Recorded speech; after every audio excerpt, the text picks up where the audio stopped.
So over here in the Google Drawing file, I'm going to go around, grab a text box right here, and let me just increase around the font size that I have right here. And I'm going to open up a bracket, press C right here and close this up. And you can see that it actually turns into this symbol right here.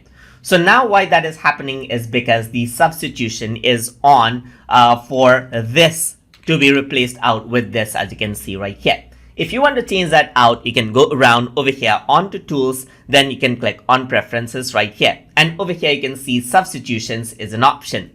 Once you click on substitutions, you can see that you can enable and disable different things right here. So right now you can see that this is replaced out with this as we did just now. So if I were to go around and say TT right here, I can replace it out with TutorTube, as you can see right here as well. So I can add that in over there and press OK right here, press enter, type in TT right here, press space, and you can see that it turns into TutorTube right there. So that is how you can simply use out substitutions inside of Google Drawings.